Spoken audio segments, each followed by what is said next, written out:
Bhadohi Republic news, देश का number 1 news network. खबर यूपी के भदोही से। प्रधानाचार्य हत्याकांड में शामिल 50,000 का शूटर हुआ गिरफ्तार। 5 लाख की सुपारी के लिए की थी हत्या। ज्ञानपुर भदोही। लखनऊ एसटीएफ की टीम ने भदोही में प्रधानाचार्य हत्याकांड में शामिल 50,000 का शूटर मोहम्मद कलीम को गिरफ्तार किया है। 21 अक्टूबर 2024 को नेशनल इंटर कॉलेज के प्रधानाचार्य की गोली मारकर हत्या की गई थी। प्रधानाचार्य हत्याकांड में शामिल 50,000 का इनामी शूटर को लखनऊ एसटीएफ ने शुक्रवार को गिरफ्तार कर लिया। टीम ने उसे गोमती नगर से गिरफ्तार किया है। हत्याकांड के बाद से वह फरार चल रहा था। इस मामले में एक अन्य शूटर को पहले ही गिरफ्तार किया जा चुका है। मामले में शूटरों को प्रधानाचार्य की हत्या करने और साथ रहने के लिए 5 लाख की सुपारी दी गई थी। जिले में 21 अक्टूबर 2024 को नेशनल इंटर कॉलेज के प्रधानाचार्य योगेंद्र बहादुर सिंह निवासी अमलौरी को घर से 200 मीटर दूर बसवानपुर के पास बाइक सवार 2 बदमाशों ने गोली मारकर हत्या कर दी थी। पुलिस टीम ने सुपारी किलिंग के मास्टरमाइंड, हत्या कराने के आरोपी और घटना में शामिल और शूटर्स के बैकअप की टीम में शामिल 2 अन्य इनामी समेत 5 आरोपियों को गिरफ्तार कर जेल भेज दिया। एक अन्य शूटर को दिल्ली से किया था गिरफ्तार। सुपारी किलिंग की घटना करने वाले शूटर की गिरफ्तारी के लिए 50,000 पुरस्कार घोषित की गई थी। इस मामले में एक शूटर आमिर निवासी श्रीपुर थाना रानीगंज जनपद प्रतापगढ़ को 10 जनवरी को एयरपोर्ट दिल्ली के पास से गिरफ्तार कर लिया गया था।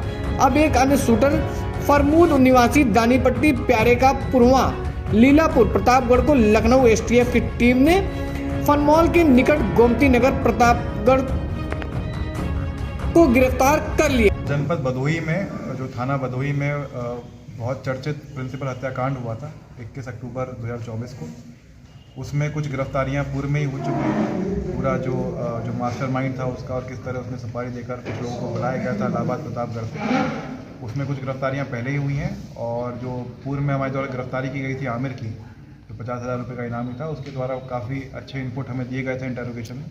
उसी में ये फरमूद नामक युवक का नाम निकल के आया था, जो 21 तारीख को आके जो मेन शूटिंग हुई थी यहाँ पर जिसमें प्रिंसिपल की हत्या की गई थी, उसमें ये शामिल था। इसके साथ जुनैद भी था और काफ़ी लोग थे इसे सहयोग करने वाले।